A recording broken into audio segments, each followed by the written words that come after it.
He does not know the airport, but I know at least 3 or 4 African countries. I have been to Europe, I've been to Asia, and I've been to the United States of America.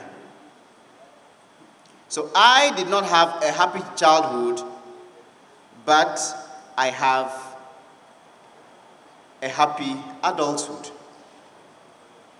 Now let's go to the story of the generation after me, that's my own children. From the way things are, it is only natural to suggest that they are likely to have happy childhood and then happy adulthood. But unfortunately, I am terrified when I think about the state of affairs of this country. And I ask myself, if I should give birth today and then die, what is the country, or how are my children going to survive in this corrupt country? I know I have to sacrifice for my own children because someone sacrificed to bring me where I am today. But it is not enough for me to want to sacrifice for my children. If I give them the best of life without helping to change this land which Pastor Manasseh called poisoned, then it is like building a very great mansion in the midst of Sodom and Gomorrah or Old Fadama. So that is the reason sometimes I'm tempted to risk my life and do the things I do. And I also think if this nation would ever see any meaningful development, it is not going to come from the MPP or the NDC. It is going to come from you and me. And it is going to take a lot of sacrifice to get there. Dying for a country comes with so many dangers. And sometimes, some people even lose their lives in fighting for their country. But Martin Luther King Jr. once said something which I strongly agree, that if physical death is the price that some must pay to free their children from permanent life of psychological death, then nothing could be more honorable. Once more, it may well turn out that the blood of the martyr will be the seed of the tabernacle of freedom. We need to free our land from poverty. We need to free our land from diseases.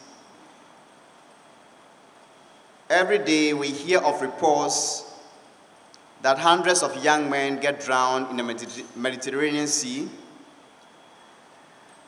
You go into the blistering sun and you find hundreds of young men and women queuing to flee out of this country. But if this story will change, then it will take the sacrifice of you and me.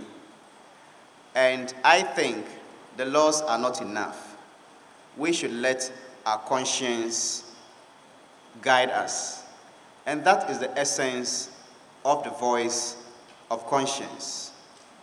And I hope you will not only get copies and read, but at least some of them will inspire you to begin to sacrifice and die in your own small way to make this nation a better place. Thank you very much for coming, and God bless you.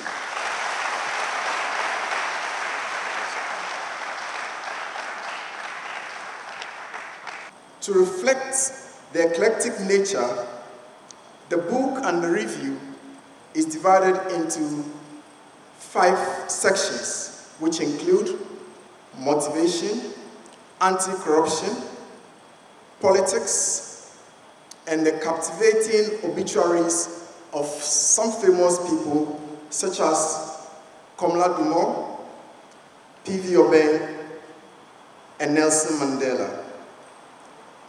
The inclusion of photographs of personalities connected to the topics and the cartoon depictions show the lighter side of the issues which enliven this 267-page book.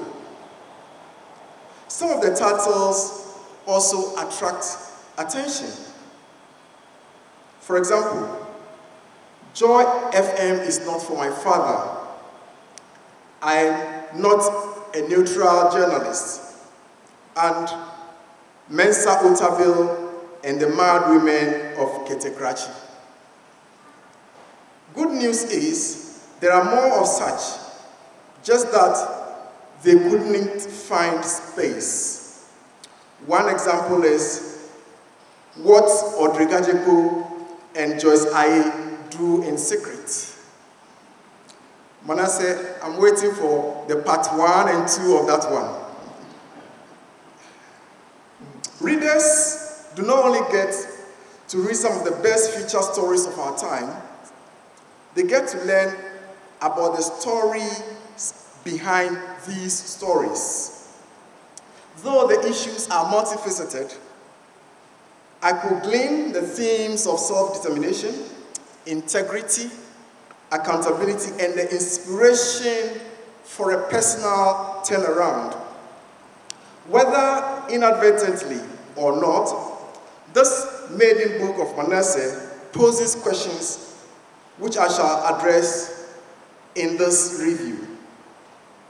One narrating style of the writer is to bring in well-known personalities, directly or indirectly, in his storytelling.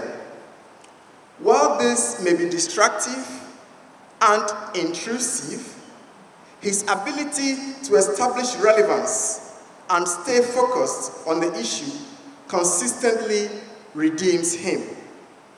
He also quotes from famous folks such as Chinua Achebe and Chimamanda Adichie. As one journeys through, one encounters episodes which pierce our conscience. The inefficiencies, the indiscretions, and the impunity we face as a nation stains the pages like the smelly mess of an open sore. Voice of Conscience is also a book that makes us sad. Sad about the inertia of our systems and the unwillingness of some of our institutions to live up to expectations. The author's reports on Jida and the Sada saga reflect this. The book transcends the collections of articles by journalists. He inserts his own biography into the affair. In a sense, Manasseh is voicing out the reality that I have arrived, quote and unquote. Bongo Boy in America is one chapter that buttresses this. Throughout the book, we see him reference his humble background, the destiny-shaping journey from Bongo to Ketekrachi, and his own relentless pursuit of self-improvement bears testimony to it. My own connections with Manasseh is at different levels. The rather rocky terrain of Bongo, his hometown, has in the past provided fodder for my own savannah musings. Indeed, whereas I reminisce my bicycle rides through Bongo Soin, Yelowongo, Navrongo, and Pito encounters in the back streets of Bolgatanga, Manasseh has his nostalgia in the Volta region, where he romanticizes Bobobo and his much-loved Ketekrachi. Here, I call on members of the audience who have not yet done so to visit Bongo and Ketekrachi in the spirit of domestic tourism. I also remember that quiet young man who sat at the back of class when I was invited to the School of Communication Studies to deliver a lecture. By then, I had read a few of his reports. But when I read his article entitled Kofi Akpabli and the Single Northern Story, I knew that this is a young individual who is heading somewhere. Now to some conceptual issues. What is the place of a book that puts together a journalist's report? Indeed, what is the relevance of the reporter's story? Before I face those questions, let me say that by today's feat, Manasseh has joined the ranks of such greats, namely John Squatte, Cameron Dodu, Ken Bediako, Kwesi Jan Apenteng, Mrari Alomele, just to mention a few. If their publications have served society, it goes to show that, like we learned in journalism school long ago, today's news item is a page in tomorrow's history book. And this is why accuracy and staying fair to all parties in a story becomes paramount. Does our author show this? Page after page, he provides not just evidence related to the story, but evidence of issues behind the scene. In his brilliant foreword to this book, my friend and senior colleague, Kweku Sechiado, said, Manasseh is bold. I would say that Manasseh is a professional risk taker. And I will cite just one chapter, the very first one in the book. In this, he mentions names and designations of real people who supported him or thwarted his efforts in his news enterprise. Now, how many of us in this room could publicly mention names of our colleagues who are a pain in the neck?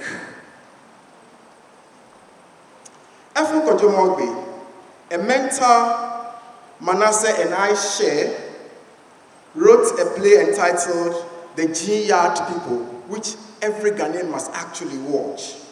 In that play, the playwright artistically highlights the fact that the writer, and by extension, the journalist, is the collective conscience of society. Question: as a journalist, does Manasseh's knife cut both ways?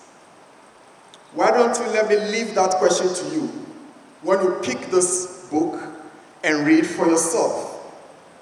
A great lesson from Voice of Conscience is that it does not help to compare people unduly. The book tells us that we need to judge people against their own circumstances and against their own progress. The chapter entitled Comparing Anas and Manasseh explains this. And that's actually one of my favorites. And as I was thinking about this, I realized that when you write Manasseh, you have Anas in Manasseh. In fact, when you remove the M and you add I, and then you leave Anas in the middle, and then you shake off the last SEH, which can be say, actually, you will have the IM gives you what? What does IM give you? Anas. Say. So much for imaginations. On behalf of His Excellency the President, I'll say some few words. And these are, I will say, his words. But let me start with my words. I did some work with the multimedia group just before I got into the present job that I am doing. So multimedia probably was my last private place of work. And I remember one day I had a call, and someone indicated that there was going to be a series of stories that I think had been done by Manasseh, and he wanted me to see if I could speak to the young man to find a way of making the story sound better than the story is. And when he ended the call, I uttered 2 words, and I told him, bad case. Bad case. He said, why is it bad case? I said, if the story is done by Manasseh, I will not even attempt having a conversation with him. Because no one within the multimedia group will be able to convince this young man that the story that he spent sleepless nights, and many visits and many interviews around the country to do, for him to drop that story. So if you have a defense, you better start putting some defense down, so that when you are called, you'll be in a position to answer and provide some information that the public will probably see you as not the person you are claiming not to be. At the end of the day, the story was done. And just recently, I met that same person, and he was telling me about some journalists, and also mentioned Manasseh. And I'll say something he said. He said he's dealt with many journalists. Some come to him, some he goes to, some he has a personal relationship with. But this young man here is very straight. And to the extent that when some people offered him something that he is very aware of, this young man walked away from it. And that if there is one journalist in Ghana here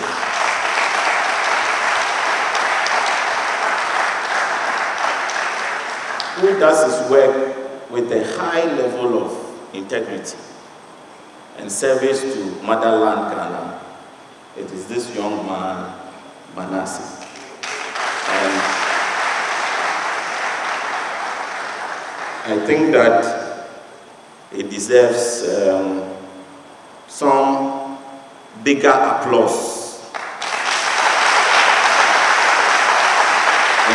Thank you very much for the good work that he's doing. So for many years, I was in the private sector, and I've transitioned into public service, as my good friend calls me. I've transitioned into public service. And I've seen the huge difference between working in the private sector and working in the public sector.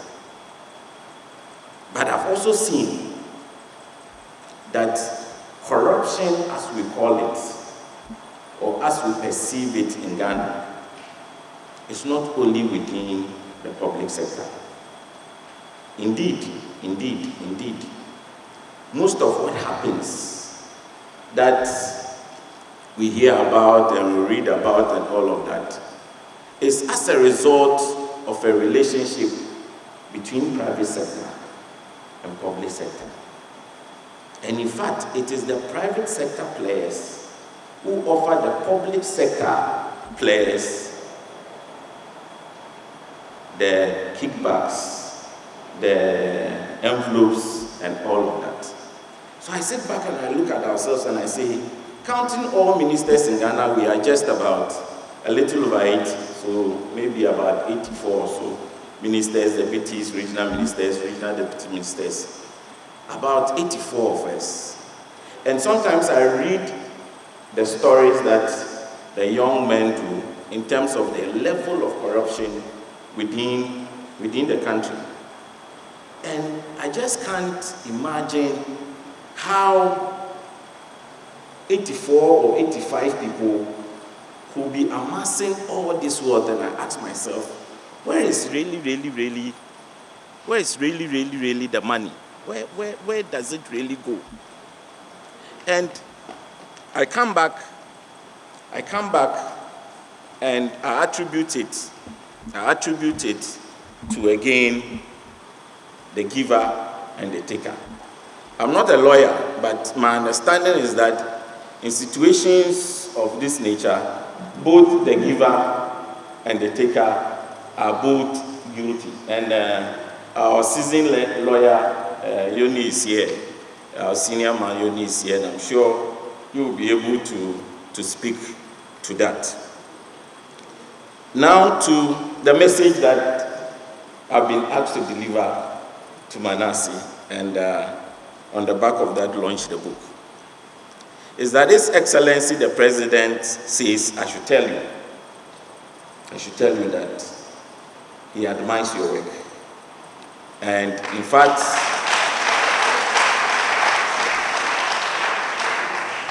you are his friend, and he sees you as his younger brother. And in as much as he might not always agree with you in terms of the approach or some of the information you put out, he respects your work, appreciates your work, and believes sincerely in his heart that the work that you are doing as an individual journalist is moving our dear country forward.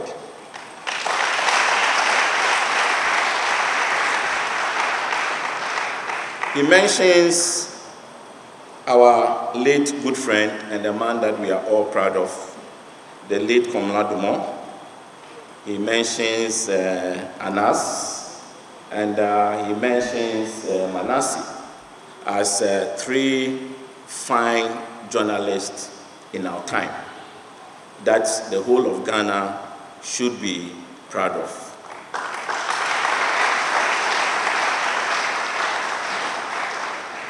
He follows your stories keenly, and he reads what you put on your site almost on a daily basis, religiously, just to keep himself abreast with what is going on in town. And he believes that if there is one particular source that he could gather information that he needs in order to check us and check all his ministers and deputy ministers, then one particular source of information or site that he's been reading almost on a daily basis is what you write daily on your blog and also on your website.